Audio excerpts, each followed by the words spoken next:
progressives prefer Biden to to Sanders in the hypothetical 2020 Trump matchup. New polls show.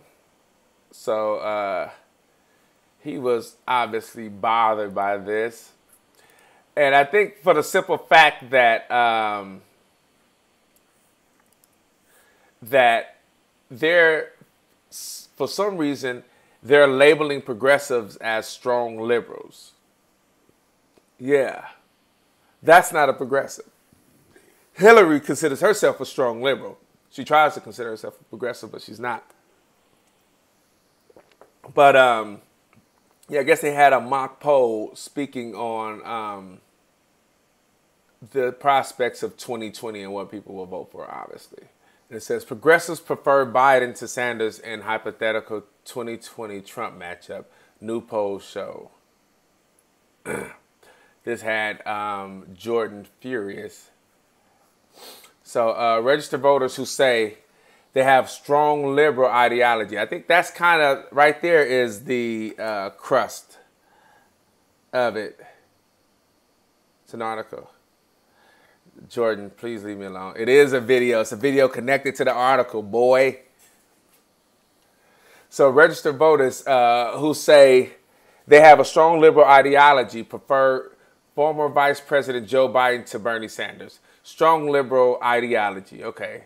There's a lot, like I said, Hillary has a strong liberal ideology.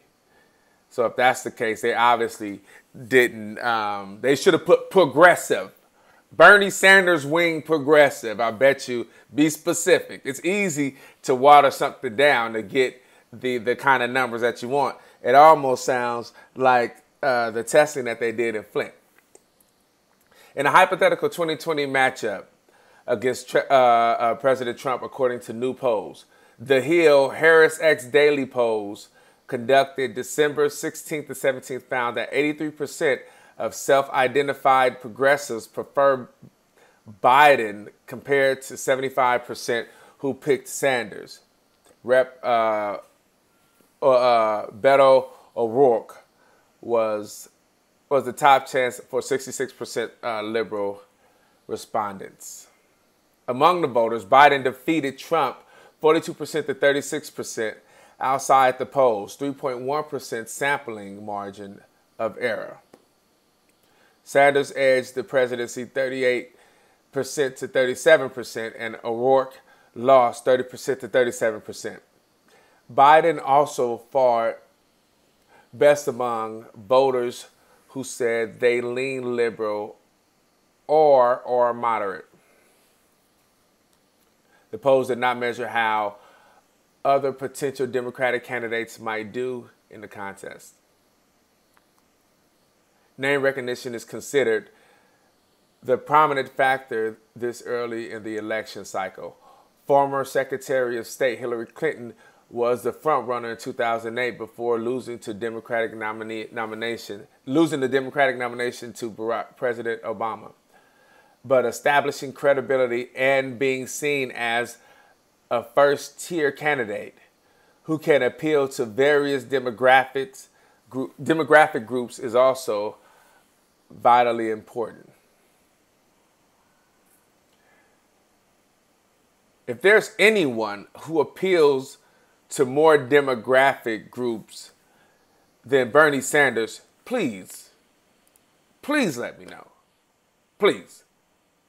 Tell me any other candidate, we always know, any type of Democrat, moderate, or progressive outside of Bernie that appeals to more demographics. Bernie is so cold that he understood that he was lacking a little in the black community, and took steps to kind of build that bridge.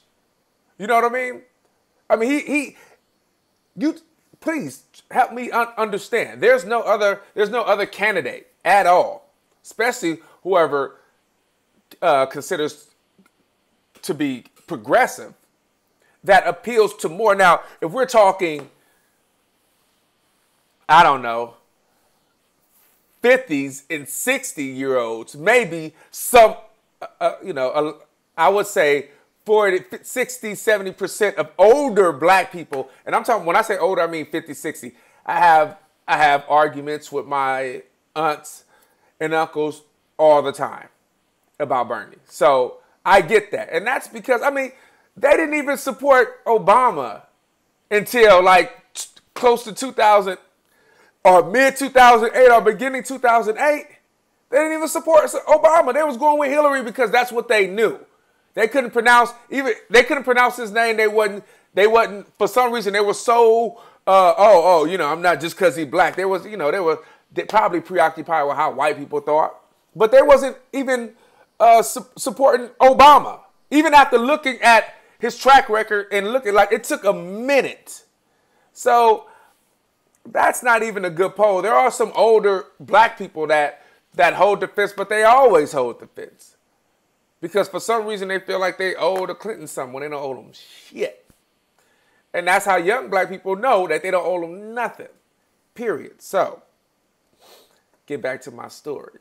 The real thing that Democrats are going to be debating about this issue of who is the turnout maximizing candidate for the Democrats, who is going to get the base of the party most excited versus who can appeal to the more swingish voter in key states like those industrial Midwest states that the Democrats lost in 2016.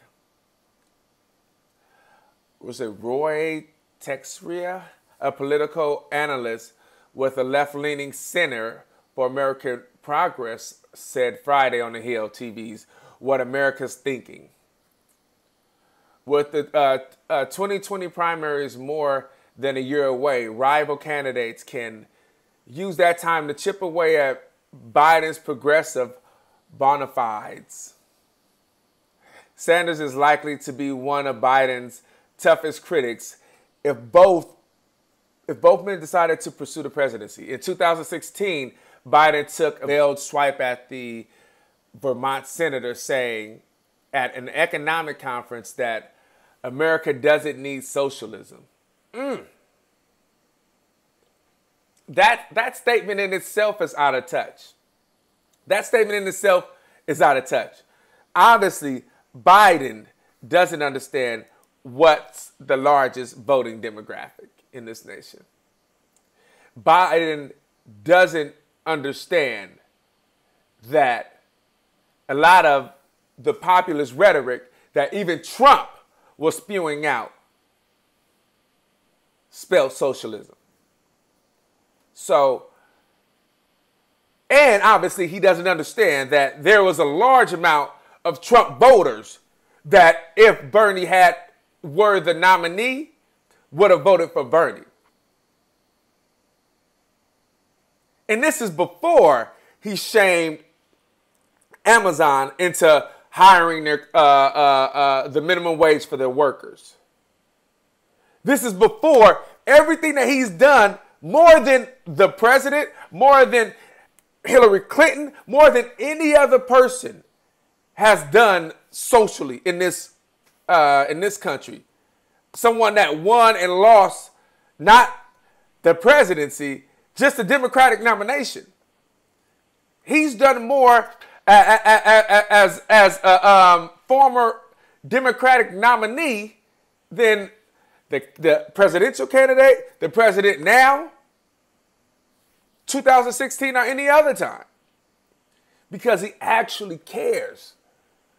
It's not really about his career. He actually cares. So what he says means something. That's why it doesn't stop because he loses a presidential race. You know what I mean? It doesn't stop then. It continues to go because that's what drives him. That's his passion.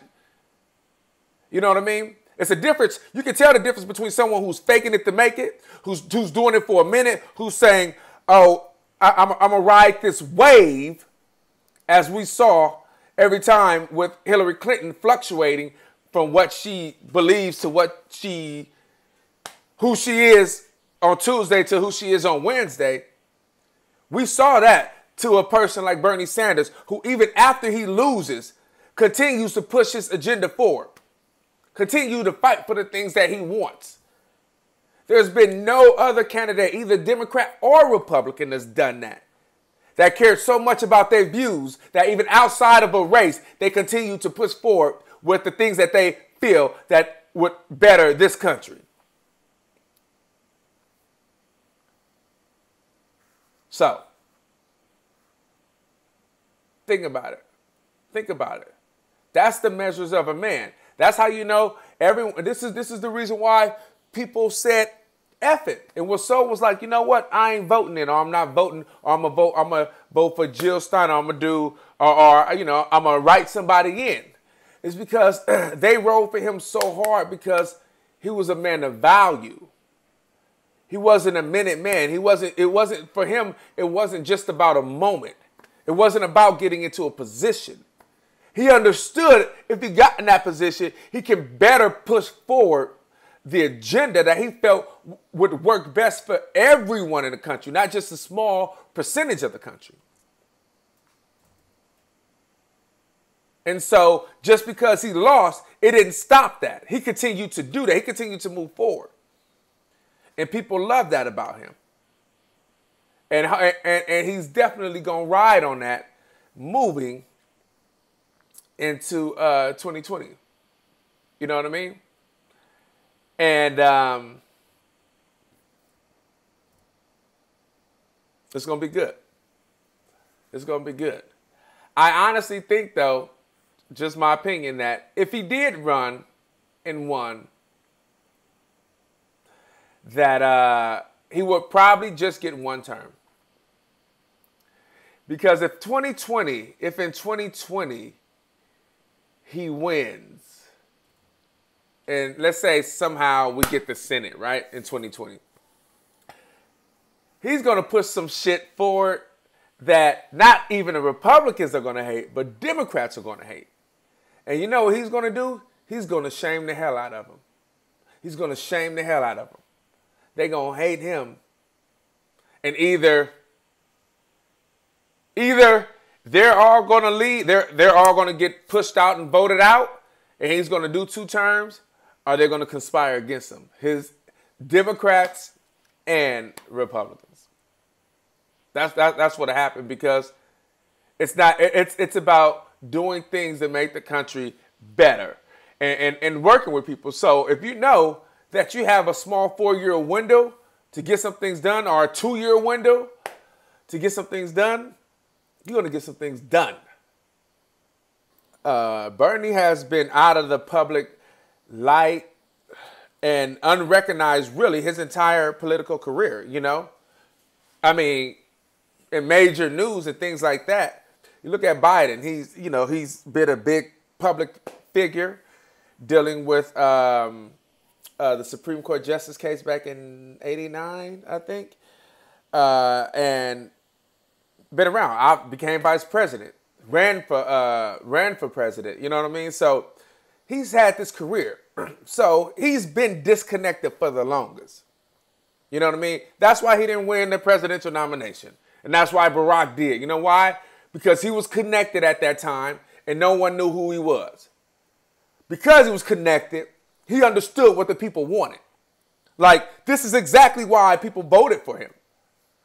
Because he was connected, he had been a community organizer. Like, this is why. This is why. When you're independent in the Senate, you can make things happen. Because you're not in the pockets of anyone. You know what I'm saying? And for some reason, people can't connect those things. Like, the thing that they're trying to say that he doesn't have is the exact same thing that helped Barack Obama win the election. It's being connected. Everything else came after that. But he seemed like one of us. He seemed like a person of the people. He was connected to the ground. He knew how to take you over here and you over here and bring us together and have us understand that, look, we're all in this together. What this white poor guy is going through over here, this black guy is going through as well. You know what I'm saying? And just because this white guy isn't going through it doesn't mean that this black guy isn't going through it. You know what I mean? Just he understood that. You know what I'm saying? And he was able to bring these things together because he was a community organizer in Chicago. All those things molded that. You know what I mean? And if people don't see that, then they're crazy. Understood that. I think, like I said, a great thing about Bernie is that he understood his lack. And I mean, even just that the gesture of when Black Lives Matter was protesting, he allowed and gave them the mic. I mean, just that in general lets you know how open he is and how in tune he is. And I'm sure he's in tune enough to understand there are certain things that even at the point of his campaign, he probably thought he understood about the plight of black people in America that he really didn't. That he really didn't get. I'm sure he did. He does. And if he doesn't, then shame on him. But I'm pretty sure his track record speaks better than any other that I've seen.